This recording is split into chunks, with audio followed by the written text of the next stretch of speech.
정부가 김제 황산의 군사시설 보호구역 규제를 완화했습니다. 하지만 여전히 일부 구간 출입이 통제되고 규제가 완화되지 않은 곳도 있어 지역사회에서는 기대 이하라는 반응입니다. 새벽 시간에 만취 상태로 운전한 경찰관이 벌금형을 선고받았습니다. 당시 혈중 알코올 농도는 면허 취소 수치인 0.206%로 측정됐습니다. 국토교통부가 새만금 국제공항 건설 사업자 선정을 앞두고 있습니다. 새만금 신공항 백지화 공동행동은 사업자 선정 심의 중단을 촉구했습니다. 전북에서 사회복무요원 판정을 받고 소집 대기 상태에 머무는 인원이 2,000명에 달한 것으로 나타났습니다. 계획 인원보다 소집 대기 인원이 초과돼 모두 배치할 수 없는 상황입니다.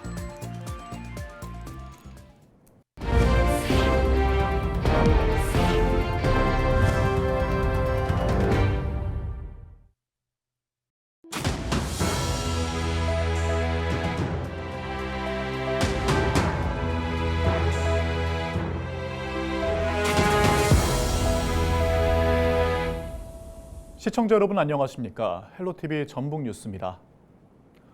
정부가 얼마 전 김제 황산의 군사시설 보호구역 규제를 완화했습니다.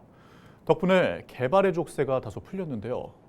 그렇지만 여전히 일부 구간 출입이 통제되고 또 규제가 완화되지 않은 곳도 있어서 지역사회에서는 기대 이하라는 반응이 잇따르고 있습니다. 김제시는 지역 수건인 만큼 정치권의 협조를 요청하고 있습니다. 정명기 기자의 보도입니다. 드넓은 김제 평야를 한눈에 내려다볼 수 있는 황산입니다.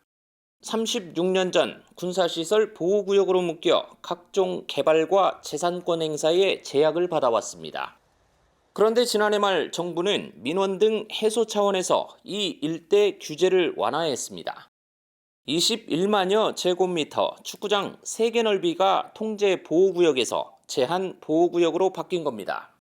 시민의 삶의 질 향상과 재산권 보호에 더욱 노력하겠습니다. 이후 5달이 지난 황산을 다시 찾았습니다. 산 중턱에 있던 출입문은 여전히 굳게 잠긴 채 외부인의 출입을 허용하지 않고 있습니다. 산 정상부로 향하는 길목도 마찬가지로 이전 모습 그대로입니다. 군사시설 보호구역 규제가 완화됐지만 산 정상부로 향하는 길목은 보시는 것처럼 여전히 출입이 통제되고 있습니다. 규제가 완화될 것으로 전망됐던 황산 인근의 군사시설 보호구역은 여전히 통제구역으로 묶여 있습니다. 지역민들은 아쉬움을 드러내며 기대 이하라는 반응입니다. 해제가 안 되면 아쉽지. 그래서 그걸 문 열어두려고 해서 통과를 좀 시도를 하거든. 국방부는 안전성 문제와 군사장비 배치 계획 등을 이유로 들며 불가 입장을 고수하는 것으로 전해졌습니다. 하지만 김제시는 지역 수거린 만큼 포기하지 않고 있습니다. 최근에는 국회 국방위원회 위원장을 지낸 안규백 의원을 만나 황산 정상 개방과 남은 군사시설 보호구역에 대한 규제 완화를 건의하기도 했습니다. 저희가 여기를 못 올라가기 때문에 이거 개방을 하지 않은 것이나 똑같지 않냐라고 시민들이 자꾸 이제 그러거든요. 1970년대는 미군 기지로 활용됐고 이후 공군 부대가 주둔했다가 철수한 지도 16년이 흘렀지만 시민들은 황산을 온전히 누리지 못하고 있습니다. 헬로티비 뉴스 정명기입니다. 만취 상태로 운전을 한 현직 경찰관이 벌금형을 선고받았습니다. 전주지방법원 형사 7단독은 도로교통법 위반 혐의로 기소된 전북경찰청 소속 A씨에게 벌금 1,800만 원을 선고했습니다. 재판부는 당시 혈중 알코올 농도가 매우 높고 술에 취해 운전한 거리도 매우 긴 점, 또한 자신의 신분을 망각한 채 범행을 저질러 죄책이 무겁다고 판시했습니다. A씨는 지난해 12월 만취 상태로 익산에서 충남 공주시까지 약 100km를 운전한 혐의로 재판에 넘겨졌습니다. 앞서 경찰은 지난 2월 징계위원회를 열고 A씨에 대해 정직 3개월을 의결했습니다. 국토교통부가 새만금 국제공항 건설 사업자 선정을 앞둔 가운데 새만금 신공항 백지화 공동행동은 새만금 기반시설 사업의 적정성 검토 용역도 끝나지 않았다며 사업자 선정 심의를 중단하라고 촉구했습니다. 이들은 적정성 검토 용역이 제대로 진행됐다면 새만금 신공항 건설 사업은 재개될 수 없는 게 자명하다며 용역이 끝나지도 않은 시점에 중간 점검 결과를 공개하지 않고 기반 사업을 성급히 재개했다고 주장했습니다. 그러면서 지역마다 유령 적자 공항으로 전락한 곳이 즐비한 마당에 갯벌을 없애고 산을 깎아 바다를 메워 공항을 더 짓겠다는 것은 통탄할 일이라며 국토부를 비판했습니다. 국토부는 앞서 적정성 검토 용역 중간 점검 결과 새만금 기반시설 사업에 위법적인 부분은 없다며 사업자 선정 절차를 재개했습니다. 전북 지역에서 사회복무요원 판정을 받았지만 소집대기 상태에 머무는 인원이 2,000명에 달하는 것으로 나타났습니다. 전북지방병무청은 지난 3월 31일 기준 전북특별자치도 내 소집 대기 중인 사회복무요원은 2,391명이라고 밝혔습니다. 반면 올해 전북지방병무청의 사회복무요원 목표 계획 인원은 1,141명입니다. 목표 계획 인원보다 매년 소집 대기 인원이 초과돼 모두 배치할 수는 없는 상황입니다.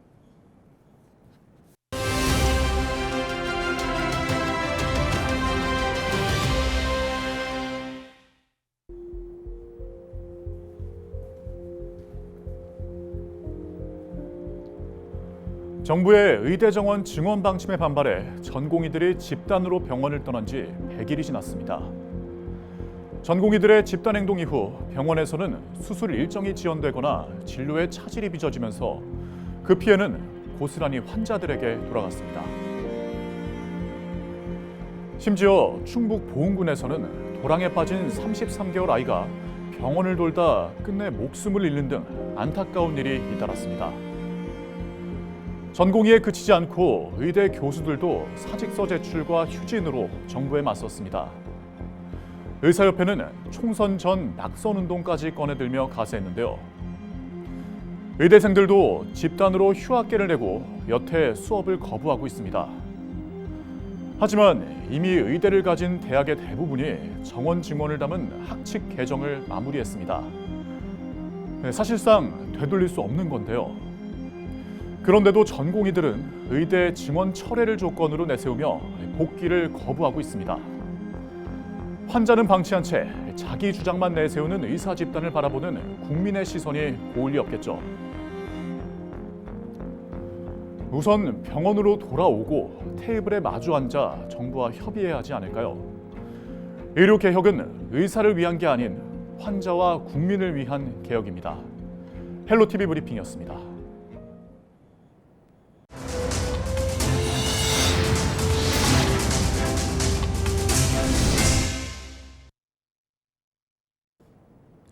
서거석 전북교육감의 허위사실 공표 사건 1심 재판에서 위증을 한 혐의로 법정에선 이기재 전북대학교 교수가 위증에 대해 금전적 대가는 없었다고 주장했습니다.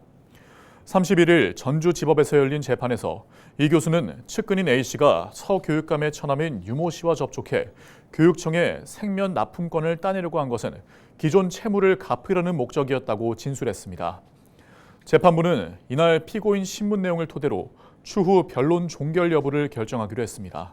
다음 재판은 6월 11일 열립니다.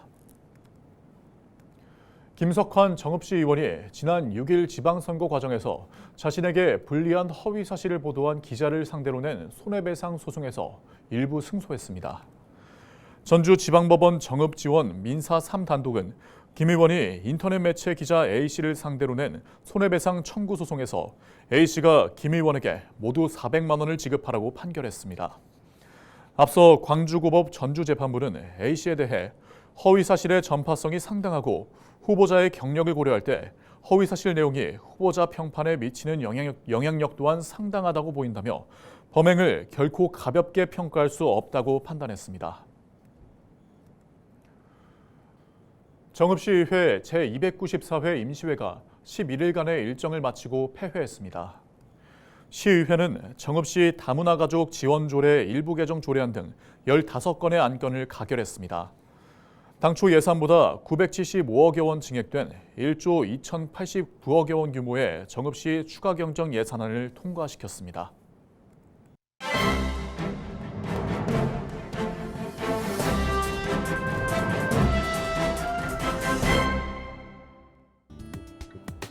신문브리핑 전북 도민일보 기사입니다. 제22대 국회 시작부터 전북 정치권의 컨트롤 타워 붕괴로 사상 최악의 상임위 배정이 우려되고 있습니다. 민주당 원내대표단의 잠정 상임위 배정에서 전북 지역구 의원의 상임위 중복 사태가 재현된 데다 지역의 현안 해결과 무관한 비인기 상임위에 배치됐기 때문인데요.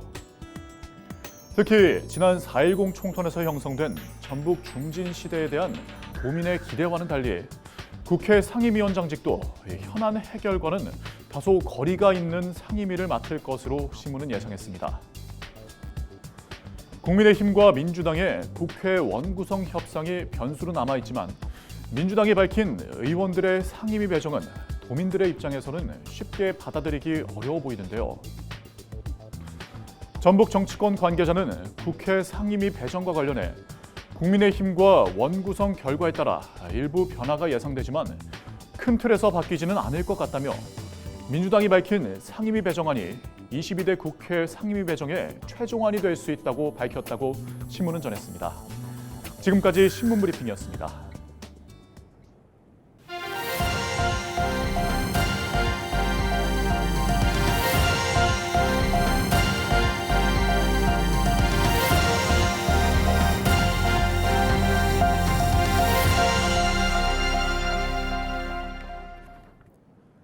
연일 화창한 날씨가 이어지고 있습니다.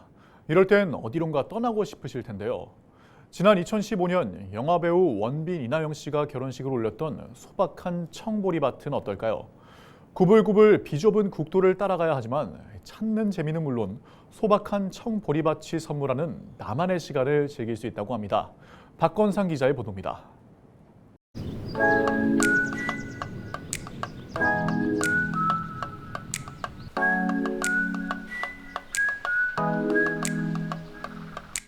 초록빛 바다가 넘실댑니다.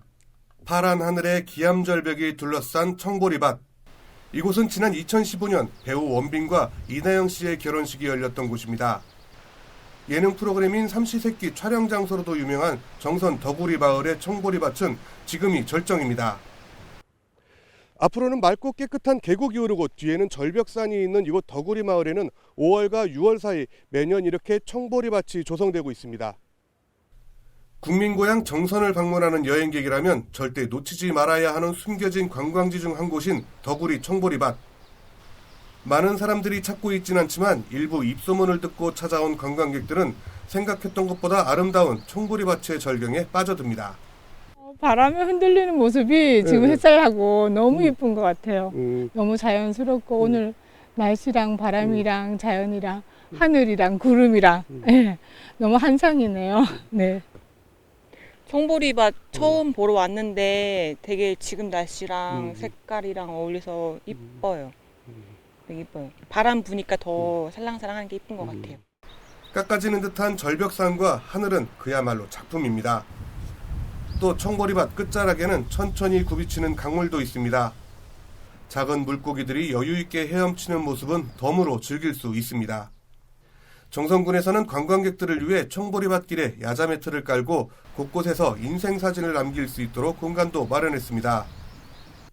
지난해에는 청보리밭에서 예비부부와 가족을 대상으로 사진 촬영 이벤트를 진행하기도 했습니다. 올해는 청보리밭을 배경으로 찍은 인증샷을 SNS에 남긴 참여자에게 즉석 카메라와 기프티콘을 증정하는 작지만 행복한 이벤트도 마련했습니다. 정선 덕우리 청보리밭은 조용하게 오롯이 나만의 시간을 선물하고 있습니다. 헬로티비 뉴스 박건상입니다. 전북의 대표 관광지로 떠오른 임실군 옥정호 출렁다리와 붕어섬 생태공원이 개장한 지 2년도 되지 않아 관광객이 100만 명을 넘어섰습니다. 임실군은 지난 2022년 10월 임시 개장한 옥정호 출렁다리를 통해 붕어섬 생태공원을 찾은 누적 관광객 수는 지난 30일까지 105만 5천여 명으로 집계됐다고 밝혔습니다. 임시 개장 당시 45만여 명이 다녀갔고 유료화로 전환된 지난해 3월부터 연말까지 40만여 명이 방문했습니다. 올해 유료 관광객 수는 20만 5천여 명입니다. 이상으로 뉴스를 마칩니다. 시청해주신 여러분 고맙습니다.